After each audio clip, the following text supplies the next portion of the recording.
हर हर महादेव। आज मैं एक भोले बाबा का कथा लेके आया हूँ कि किसी समय में वो सच्ची घटना थी, पर आज वो कहानी बन गई है। आप लोग सुनिए और कैसा लगा कमेंट बॉक्स में ज़रूर बताएं और शेयर करें, सब्सक्राइब करें, लाइक करें। एक बार शिव पार्वती कैलाश पर्वत पर जा रहे थे, तो पार्वती जी का ध्यान मृत लोक पर पड़ा। वो देखी कि वहाँ के नर नारी शिव बाबा की पूजा कर रहे हैं, उनके नाम की माला जप रहे हैं। तो पार्वती मैया ने भोले बाबा से कहा, भोले बाबा, धरती पर तो आपके नाम की सभी लोग माला जपते हैं, सभी लोग पूजा पाठ करते हैं, फिर आप उन्हें क्यों दुख देते हैं? तो भोले बाबा ने कहा, पार्वती, आप नहीं जानती हो, जिनके जैसे कर्म होते हैं वैसे उन्हें भोगना पड़ता है। और बाकी पूजा पाठ कई तरह का होता है। कुछ लोग सच्चे दिल से पूजा पाठ करते हैं, कुछ लोग ढोंग करते हैं। तो पार्वती मैया को विश्वास नहीं हुआ इस बात का। तो भोले बाबा बोले कि चलो मैं दिखाता हूँ कौन सच्चे मन से पूजा पाठ करता है और कौन ढोंग करता है। पार्वती मैया को कैलाश पर्वत पर खड़ा करके भोले बाबा धरती पर आ गए, मृत्यु लोक में। और पार्वती मैया वहीं से देख रही हैं सब। तो भोले बाबा गांव गांव जाकर के कहने लगे कि मेरे पास 100 ग्राम चावल है, 100 ग्राम दूध है, 100 ग्राम चीनी है, कोई इस खीर को बना दो, प्रसाद बना दो और मुझे गांव में सबको खिलाना है। और हम लोग भी खाएंगे और जो बनाएगा वो खाएगा, उनका परिवार खाएगा। तो कोई इस बात से राजी नहीं हुआ। सब लोग बोलने लगे, ये बाबा भी कैसा ना, 100 ग्राम चावल लेके और 100 ग्राम दूध लिया है, 100 ग्राम चीनी लिया है, कैसे इसमें भोग लगाया जा सकता है? तो ऐसे करते करते पूरा दिन बीत गया, किसी ने राजी नहीं हुआ। तो लास्ट में शाम जब हो गई तो एक बूढ़ी अम्मा गांव में बची थी। तो भोले बाबा जो साधु का वेश बनाकर गए थे, तो वो जाकर के उस बुढ़िया अम्मा के पास पहुंच गए और अम्मा से बोले, अम्मा, आज तो पूरा गांव ने इनकार कर दिया, मुझे भूख बहुत लगी है, आप ही ये खीर बना दो। मेरे पास 100 ग्राम चावल, 100 ग्राम चीनी, 100 ग्राम दूध है, कोई बनाने को राजी नहीं है।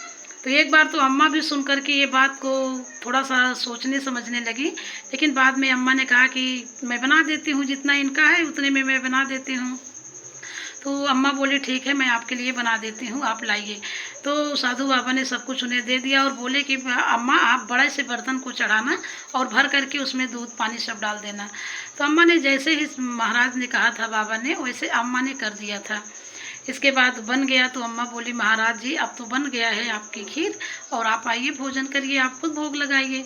तो बाबा बोले, अरे अम्मा, एक जगह नहीं, आप 5 थाल में खीर को परोस दीजिए।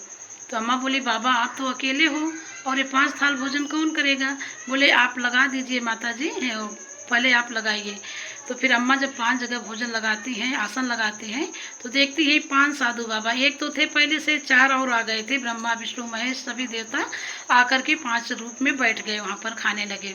खा लिए, प्रसाद पूरे गांव में बटा और अम्मा भी खाई, सब लोग खाएं। तो साधु बाबा बोले कि बहुत अच्छा खीर बनाई हो अम्मा, मैं तो आपसे बहुत खुश हूँ, आप मुझसे जो मांगना चाहती हो मांग लो।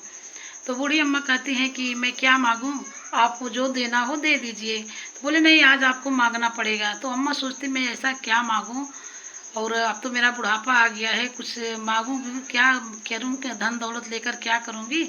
ऐसा है, मैं इनसे अपनी मुक्ति मांग लेती हूँ और कह दूं कि आप ही हमारे कंधे को लगाना। जब इनके में इतना चमत्कार है, ये कोई बाबा नहीं है, ये जरूर कोई भगवान है जो हमारी परीक्षा लेने आए हैं। तो अम्मा ये मन में सोच विचार करके बोली, महाराज, अगर आपको कुछ देना है तो आप एक काम कीजिए, जब मैं मर जाऊं तो आप ही मुझे कंधा देने आना और श्मशान तक आप ही मुझे छोड़ना, और कोई हम नहीं चाहते कि समाज, गांव, कोई भी मेरे कंधा लगाए, बस आप ही लगा देना। तो बोले बाबा बोले कि तो बात तो ठीक है माता जी, पर मुझे कैसे पता चलेगा कि आप मर गई हो? तो अम्मा बोली कि ये तो मैं नहीं जानती, पर इतना ज़रूर जानूंगी कि आपको आना है, बस आप ही कंधा लगाओगे। तो बोले बाबा बोले, अच्छा ठीक है, मैं आपके लिए एक घंटी देता हूँ अम्मा, जब आप मर जाओगी और कोई आपकी बहू है जिसको बोल देंगी, ये 3 बार घंटी बजा देंगी, तो मैं आपके मरने के बाद आकर के आपका कंधा लगा दूंगा। तो ये करके कह करके भोले बाबा अंतर ध्यान हो गए और अम्मा ये सोचने लगी कि ये कौन था, कौन थे, ये तो कोई भगवान था जो मेरी परीक्षा लेने आए थे। अच्छा, ऐसे तैसे करते करते 2-4 साल बीता और अम्मा एक दिन ख़त्म हो गई। अम्मा तो बूढ़ी पहले से थी। जब अम्मा मर गई तो और बहू ने उनकी घंटी को बक्से में रख दिया था छुपा करके, और अम्मा ने सारी बातें बहू को बताई थी कि जब मैं मर जाऊं 3 बार ये घंटी बजा देना। तो बहू ने ये समझ करके घंटी इसलिए रख दिया था कि अम्मा मर जाएंगी तो ऐसे में घंटी बजाऊंगी। अच्छा, जब अम्मा मर गई तो बहू भूल गई थी ये बात, 3-4 साल बाद वो भूल गई। तो गांव देश के समाज के लोग और रिश्तेदार सब लोग आए, अम्मा की तख्ती तैयार हुई, उनके मतलब डोली तैयार की गई। सब लोग जब अम्मा को उठाने लगे तो अम्मा बिल्कुल नहीं उठी। अम्मा का जरा से भी शरीर टच नहीं हुआ कि कोई उनको हिला पाए, उठाने उठने की बात ही छोड़ो। तो सब लोग सोचने लगे ऐसा क्या हो गया, पहली बार ऐसा हुआ है, आज तक तो ऐसा कुछ नहीं हुआ, कुछ मन्नत तो नहीं था, चलो पंडित को बुलाओ, पूजा पाठ थोड़ा करवाते हैं, हो सकता है इनकी लाश उठ जाए। और बहू भी सोचने लगी कि अगर इनकी लाश उठेगी नहीं तो क्रियाकर्म आगे कैसे होगा, ये तो बड़े झंझट का काम हो गया, क्या ऐसा हो गया। तो पंडित जी को बुलाया गया, पंडित जी आकर के वहाँ पर जाप वाप करने लगे, फिर भी अम्मा का शरीर बिल्कुल नहीं हिला वहाँ से।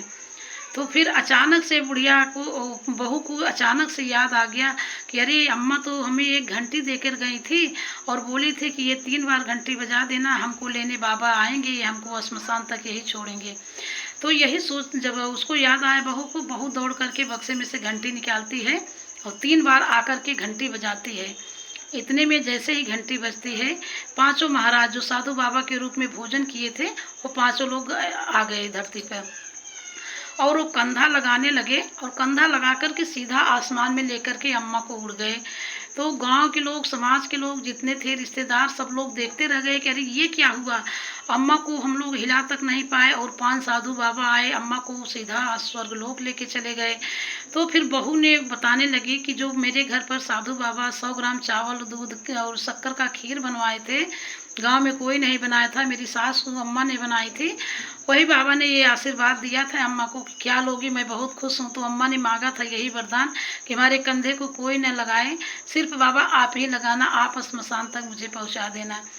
तो यही घंटी दिए थे। देखो इतने में लाश नहीं उठ रही थी, जैसे मैंने घंटी बजाई मुझे याद आया बात, वैसे 5 साधु बाबा आए और अम्मा के लेके सीधा हमारे स्वर्ग लोक चले गए हैं और अम्मा को हमारे जलाने फूकने की ज़रूरत नहीं पड़ी, सीधा अम्मा का स्वर्गवास हो गया है।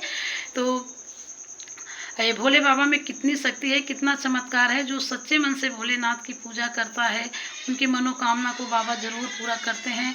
अगर हमारी कहानी, हमारी वीडियो अच्छी लगी हो तो आप लोग लाइक, कमेंट, शेयर, सब्सक्राइब जरूर करना। और फिर हम मिलते हैं कल एक नए शिव चर्चा कथा में। तब तक के लिए हर हर महादेव, हर हर महादेव।